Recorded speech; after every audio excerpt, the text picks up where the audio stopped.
The air on that warm June afternoon in France did not smell of lavender or baguettes.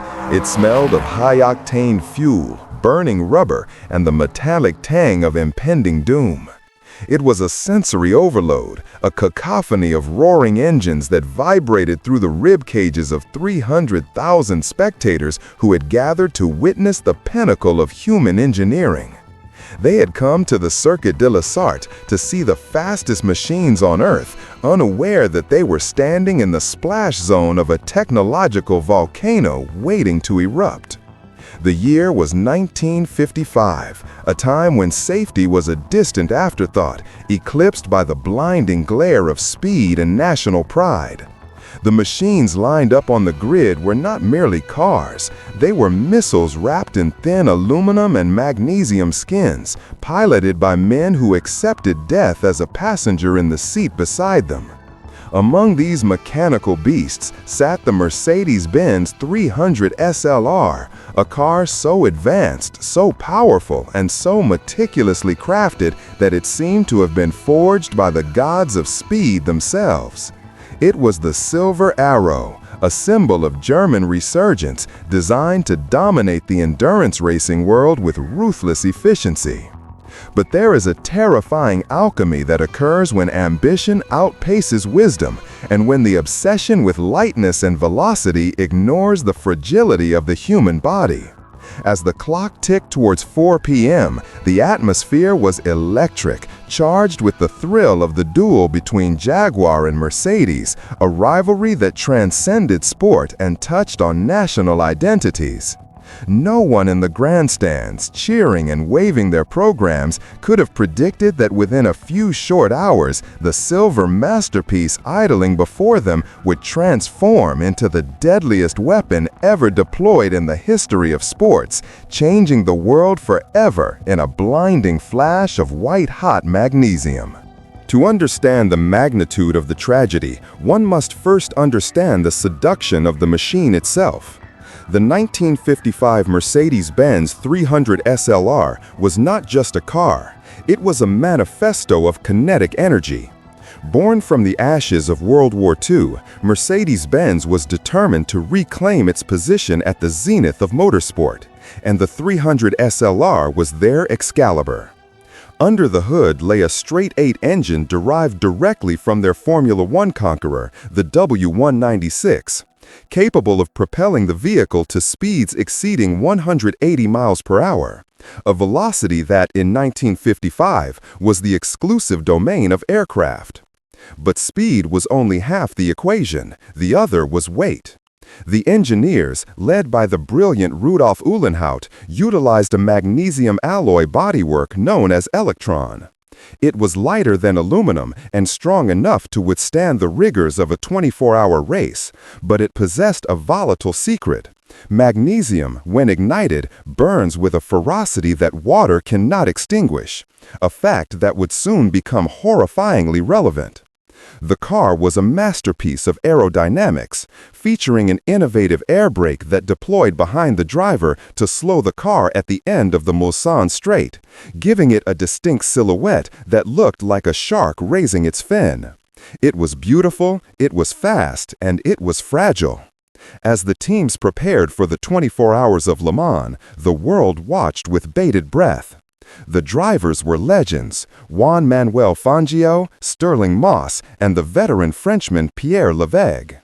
They were gladiators stepping into an arena where the walls were close, the track was narrow, and the crowd stood merely feet away from the asphalt, separated only by hay bales and flimsy fences. Before we descend into the darkness of that day, I want to know where you are joining us from. Comment below which city you are watching from to let me know how far our story has reached. The genesis of the 300 SLR was rooted in a singular, obsessive philosophy: to win at any cost. The Mercedes engineering team in Stuttgart had poured every ounce of their technical prowess into this vehicle, creating a chassis that was a complex lattice of tubular steel, draped in that shimmering ultralight magnesium skin. This was the atomic age of motor racing, where the limits of physics were being tested on tracks that had barely evolved since the horse and carriage era. The juxtaposition was jarring. You had space-age technology screaming down country roads lined with trees and ditches. The 300 SLR was an unforgiving beast. It lacked the disc brakes of its British rival, the Jaguar D-Type, relying instead on massive inboard drum brakes and that peculiar air brake system. This meant that while the Mercedes could accelerate faster than anything else on the grid, stopping it required immense physical effort and precise judgment. The cockpit was sparse, a cramped office of analog gauges and a large wood-rimmed steering wheel positioned in a way that the driver had to straddle the transmission tunnel. It was a visceral physical experience to drive, requiring a unique blend of delicacy and brutality. Into this cockpit stepped men of extraordinary caliber. Juan Manuel Fangio, the Argentine maestro, was the calculated tactician, a man who could drive flat out while seemingly never breaking a sweat. His partner, the young British sensation Stirling, was the fiery prodigy, eager to prove his worth in the Silver Arrow. But then there was Pierre Levegh. Levegh was older, a seasoned veteran who knew the Circuit de la Sarthe better than arguably anyone else. 3 years prior, he had attempted to drive the entire 24-hour race solo, a feat of endurance that ended in heartbreak in the final hour due to a mechanical failure. For Levegh, being handed the keys to the factory Mercedes was the culmination of a lifetime of struggle. It was his redemption arc. He was paired with American driver John Fitch, but Levegh felt the weight of destiny on his shoulders. He complained to his wife before the race about a strange premonition, a sense of unease regarding the speed differential between the factory prototypes and the slower amateur cars that cluttered the field. The disparity in speed was indeed the critical flaw in the race's architecture. The 300 SLR and the Jaguar D-types were lapping nearly 30 to 40 miles per hour faster than the smaller Austin Healey's and Porsches.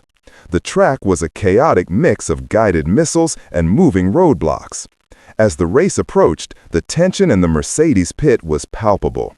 The team manager, the legendary Alfred Neubauer, a large man who ran the team with military precision, paced nervously. He knew the cars were ready, but he also knew that Le Mans was a cruel mistress. The strategy was aggressive: break the Jaguars early, push the pace so hard that the British cars would fail trying to keep up. It was a strategy of attrition played at 170 miles per hour. As the engines fired up on the grid, the ground shook. The distinct tearing sound of the Mercedes straight-eight engines cut through the air, a mechanical scream that signaled the beginning of the hunt. The flag dropped, drivers sprinted across the track to their cars, and the 1955 24 Hours of Le Mans began in a cloud of dust and exhaust. But amidst the roar of the start, a shadow hung over the Mercedes garage. Was the car too fast for the circuit? Had they engineered a machine that had outgrown the very world it was designed to conquer?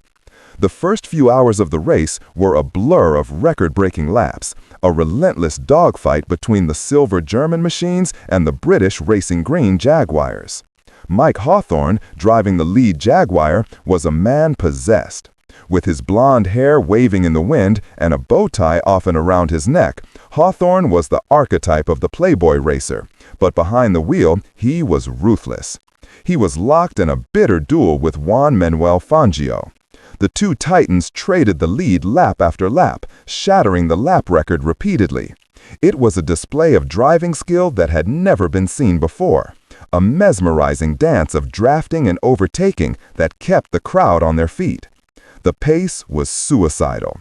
They were pushing the machinery far beyond the recommended limits for an endurance race, treating the 24-hour marathon as a Grand Prix sprint. As the engines fired up on the grid, the ground shook. The distinct tearing sound of the Mercedes straight-eight engines cut through the air, a mechanical scream that signaled the beginning of the hunt. The flag dropped, drivers sprinted across the track to their cars, and the 1955 24 Hours of Le Mans began in a cloud of dust and exhaust. But amidst the roar of the start, a shadow hung over the Mercedes garage. Was the car too fast for the circuit? Had they engineered a machine that had outgrown the very world it was designed to conquer? The first few hours of the race were a blur of record-breaking laps, a relentless dogfight between the silver German machines and the British racing green Jaguars. Mike Hawthorne, driving the lead Jaguar, was a man possessed. With his blonde hair waving in the wind and a bow tie often around his neck, Hawthorne was the archetype of the playboy racer. But behind the wheel, he was ruthless. He was locked in a bitter duel with Juan Manuel Fangio. The two titans traded the lead lap after lap, shattering the lap record repeatedly. It was a display of driving skill that had never been seen before, a mesmerizing dance of drafting and overtaking that kept the crowd on their feet. The pace was suicidal. They were pushing the machinery far beyond the recommended limits for an endurance race, treating the 24-hour marathon as a Grand Prix sprint. By lap 35, the sun was beginning to lower, casting long shadows across the track, making visibility tricky in certain sections. The leaders were approaching the pit straight, a narrow corridor of asphalt flanked by the packed grandstands on the right and the pit lane on the left. The separation between the track and the pits was non-existent by modern standards, just a painted line and a narrow strip of road. There was no deceleration lane, no barrier to protect the mechanics or the stopped cars. To enter the pits, a driver had to brake hard on the active racing line and swerve sharply to the right. It was a maneuver that required absolute trust in the drivers behind you. In the midst of this high-speed chess match, the traffic of slower cars became a lethal variable. Lance Macklin, driving an Austin Healey 100S, was cruising along the main straight, minding his own race. The Austin Healey was a capable car, but compared to the monsters driven by Hawthorne and Fangio, it was standing still. Approaching from behind was the roaring pack. Hawthorne in the Jaguar, about to lap Macklin, and Pierre Levegh in the Mercedes 300 SLR, trailing slightly behind, also looking to navigate the traffic. Fangio was further back, but closing in fast. The geometric alignment of these cars was shifting by the millisecond, a deadly constellation forming on the tarmac. Mike Hawthorne, having just overtaken Macklin, suddenly received a signal from his pit crew to come in for fuel. His reaction was instantaneous and aggressive. He cut sharply in front of Macklin's Austin Healey and slammed on his innovative disc brakes. The Jaguar shed speed with incredible efficiency. Macklin, however, in his drum-braked Austin Healey, did not have the same stopping power. Caught off guard by Hawthorne's sudden deceleration, Macklin had only one choice to avoid rear-ending the Jaguar. He swerved violently to the left, but he didn't check his mirrors. He couldn't have known that he was swerving directly into the path of a silver missile traveling at 150 miles per hour. Pierre Levegh had nowhere to go. The track had vanished. Time seemed to compress into a single terrifying singularity. The impact was not a collision, it was a launch. The front right wheel of Levegh's Mercedes mounted the sloped rear of Macklin's Austin Healey, using it as a makeshift ramp. The aerodynamics that held the 300 SLR to the ground suddenly worked in reverse. The floor of the car caught the air and the 300 SLR took flight. It didn't spin, it soared, airborne and rotating, flying over the protective earthen berm that was meant to shield the spectators. For a split second, the car hung in the air like a grim specter, a 2-ton projectile aimed directly at the heart of the crowd. Inside the cockpit, Pierre Levegh must have known this was the end. In his final act of heroism, just before impact, he allegedly raised his hand, a futile gesture to warn Fangio behind him, potentially saving the Argentine's life. When the Mercedes landed, it did not crumple, it disintegrated. The chassis struck the concrete retaining wall and shattered.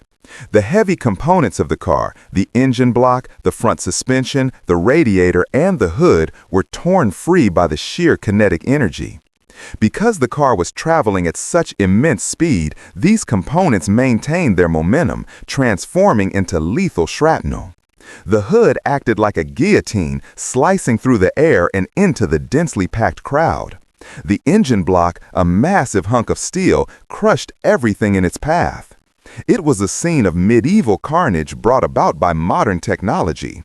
Bodies were severed, spectators were crushed, and the grandstand was instantly turned into a charnel house. But the horror was only beginning. The fuel tank ruptured, spraying high-octane fuel over the wreckage and the stunned survivors. Then the magnesium bodywork ignited. Magnesium burns with a blinding white light and an intensity that melts steel. The temperature soared to thousands of degrees. Rescue workers, acting on instinct, rushed to the scene with water extinguishers. They did not know that pouring water on a magnesium fire is akin to pouring gasoline on a bonfire. The water broke down into hydrogen and oxygen upon contact with the superheated metal, causing the fire to explode violently, sending white-hot embers raining down onto the terrified crowd. The scene was apocalyptic. The roar of the engines on the track continued, creating a surreal and nightmarish soundtrack to the massacre. Because the race officials had not stopped the event, cars kept zooming past the inferno at 150 miles per hour, their slipstreams fanning the flames. In the stands, the confusion was total. Smoke billowed across the track, obscuring the vision of the drivers who were still racing.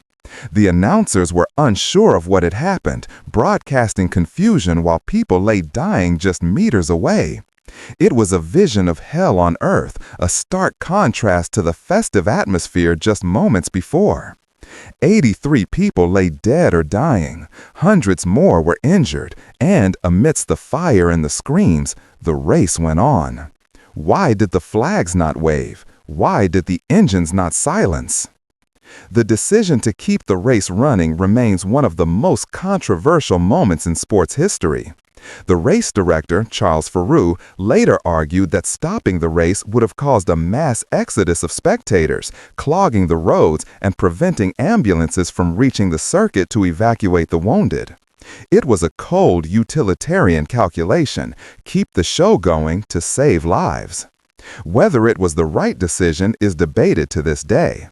Back in the Mercedes pit, the mood shifted from competitive tension to icy dread. Alfred Neubauer waited for news. When the reports started to trickle in, confirming that it was Levegh's car and that the casualties were mounting, the gravity of the situation sank in. Neubauer, a man who had lived through wars and seen the darkest days of racing, was visibly shaken. He attempted to contact the directors in Stuttgart. The telephone lines were jammed. The team was in a state of limbo. Meanwhile, Stirling Moss and Juan Manuel Fangio were still driving, still leading the race, unaware of the full extent of the tragedy that their teammate had been central to. They drove past the smoldering wreck lap after lap, the smell of burning flesh and magnesium filling their cockpits. It was a psychological torture test. Fangio, who had narrowly missed the crash by inches thanks to Levegh's signal, was driving with the ghost of death in his passenger seat. He was shaken, his usual robotic precision frayed by the trauma of the near miss. As midnight approached, the death toll continued to rise.